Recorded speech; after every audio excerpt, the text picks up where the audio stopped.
আসসালামু আলাইকুম। 안녕하세요।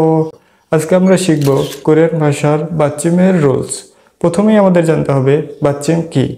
একদম সহজ করে বলতে গেলে বাচ্চিম হচ্ছে যে সকল ব্যঞ্জন বর্ণ শব্দের নিচে বসে বা নিচে ব্যবহার হয় সেই সকল ব্যঞ্জন বর্ণকেই বাচ্চিম বলে।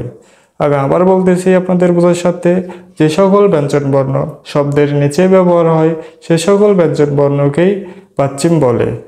বাচ্চিমের অনেকগুলো নিয়ম আছে, তবে যেগুলো না শিখলেই নয়, যেগুলো শিখলে আপনারা শুদ্ধভাবে কোরিয়ান ভাষা পড়তে পারবেন সেগুলোই আপনাদেরকে ধারাবাহিকভাবে এই চ্যানেলে এক একটি ভিডিওর মাধ্যমে শেখানো হবে।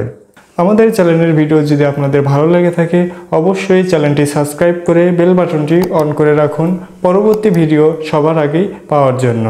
তো বেশি কথা না বলে চলুন ক্লাসটি শুরু করা যায়। প্রথম যে নিয়মটি আছে সেটি হচ্ছে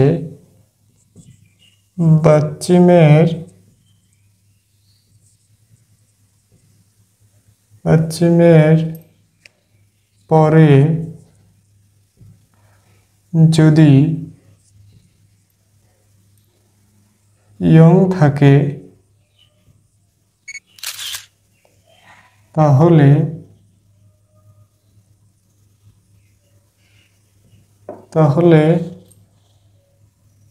বাচ্চিমটি ইয়ং এর স্থানে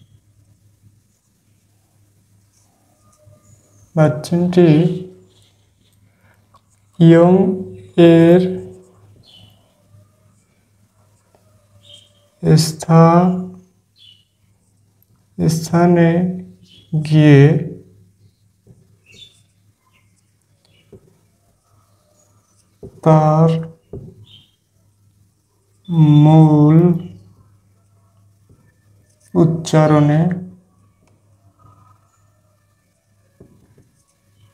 উচ্চারণে উচ্চারিত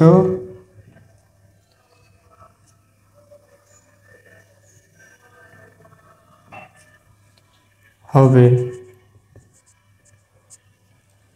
প্রথম যে নিয়মটি আছে সেটা হচ্ছে বাচ্চিমের পরে যদি ইয়ং থাকে তাহলে বাচ্চিমটি ইয়ং এর স্থানে গিয়ে তার মূল উচ্চারণে উচ্চারিত হবে। আপনাদের বোঝার সাথে আমি আবার বলতেছি, বাচ্চিমের পরে যদি ইয়ং থাকে তাহলে বাচ্চিমটি ইয়ং এর স্থানে গিয়ে তার মূল উচ্চারণে উচ্চারিত হবে। এক্সাম্পল দিলে আপনারা ক্লিয়ারভাবে বুঝতে পারবেন। একটি উদাহরণ দেই। রুল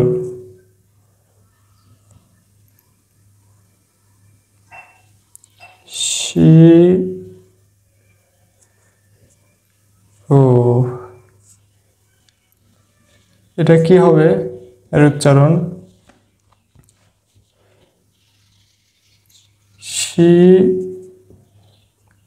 শিপো নাকি শিবো?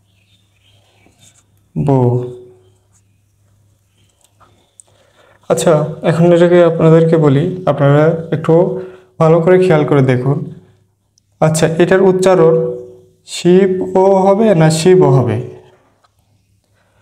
প্রথম যেটা আছে সেটা হচ্ছে শিবও, এটা কিন্তু একদম রং, এই উচ্চারণ কিন্তু হবে না। দ্বিতীয়টি উচ্চারণ হবে শিব। কেমন করে? এখানে দেখুন, শিউতের স ইতে ঋষিকার শি বিয়োগের পরে যেহেতু ইয়ং আছে, এই যে এই ইয়ংটা, এই বিয়োগটি ইয়ং এর স্থানে গিয়ে উচ্চারণ হবে। বিয়োগ যে উপরে থাকে তাহলে কি উচ্চারণ হবে? ব। তাহলে শিব, তাহলে শিবও কিন্তু উচ্চারণ হবে না। উচ্চারণ হবে কোনটা? শিব। এটা আপনাদের আরেকটি উদাহরণ দেই, তাহলে আপনারা আরো ক্লিয়ারভাবে বুঝতে পারবেন। যেমন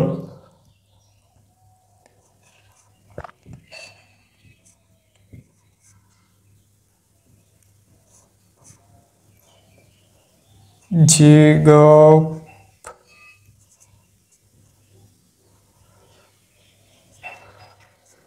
এটা বলুন তো এটার কি উচ্চারণ হবে? যেমন এখানে আছে জিউত ই গিয়ক অ গিয়ক অ ব। তাহলে যেহেতু এই বাচ্চিমের যে রুলস, এই রুলস অনুযায়ী এই গৃহকটা কিন্তু ইয়ং এর স্থানে গিয়ে উচ্চারিত হবে।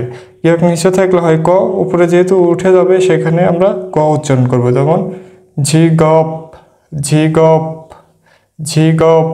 ঝিগপ অর্থ পদবী বা পেশা। আশা করি আপনারা বুঝতে পেরেছেন। তো আমি প্রথম থেকে বলতেছি, আপনারা পারলে খাতায় এটা নোট করে রাখুন, কারণ এটা আপনাকে মুখস্থ করতে হবে, যাতে আপনারা যে কোনো শব্দ দেখলেই আপনারা যাতে চোখ বন্ধ করে বলে দিতে পারেন। তাহলে এখানে কি লেখা আছে, বাচ্চিমের পর যদি ইয়ং থাকে তাহলে বাচ্চিমটি ইয়ং এর স্থানে গিয়ে তার মূল উচ্চারণে উচ্চারিত হবে। দ্বিতীয় যে নিয়মটি আছে সেটি হচ্ছে জোড়া বাচ্চিমের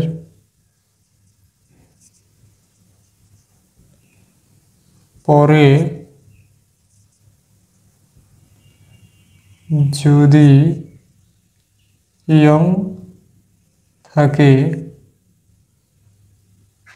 তাহলে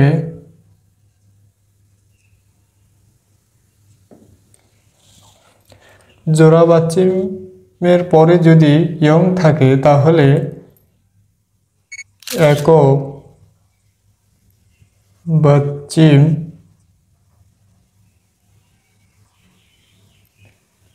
টি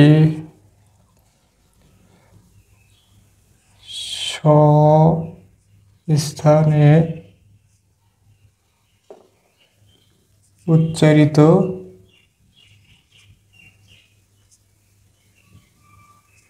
হবে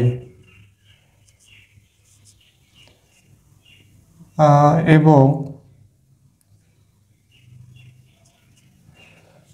দ্বিতীয়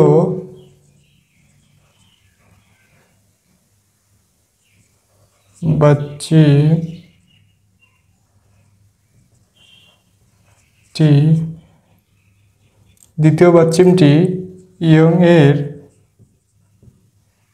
স্থানে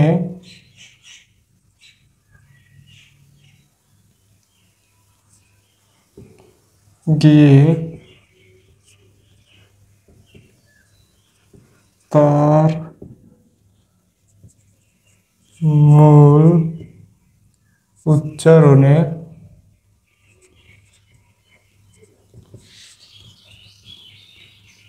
উচ্চারিত হবে।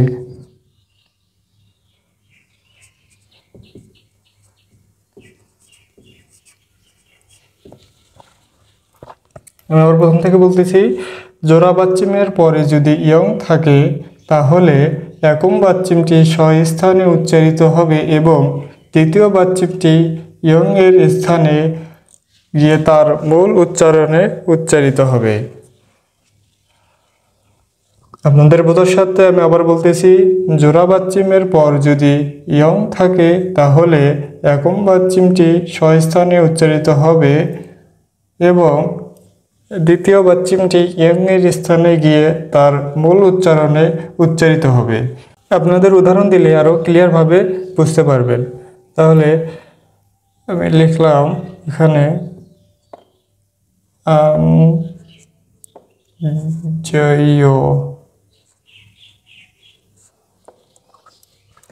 তাহলে এখানে উপরে আছে আ, নিচে নিউন, আর হলে জিউত। যেহেতু জোড়া বাচ্চিম নিচে আছে সেহেতু আমরা এই রুলস অনুযায়ী নিউনটি নিচেই থাকবে আর জিউটটি উপরে যেহেতু ইয়ং আছে ইয়ং এর স্থানে উঠে গিয়ে তার মূল উচ্চারণে উচ্চারিত হবে। তাহলে আন, আন জিউটটা উপরে গেলে জ উচ্চারণ হয়, তাহলে আন যাইও, আন যাইও। তাহলে আপনাদের আরেকটি উদাহরণ দিলে আরো ক্লিয়ারভাবে বুঝতে পারবেন। ধরুন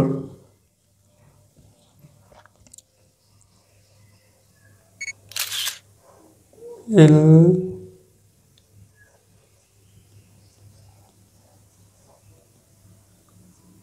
কয়ো,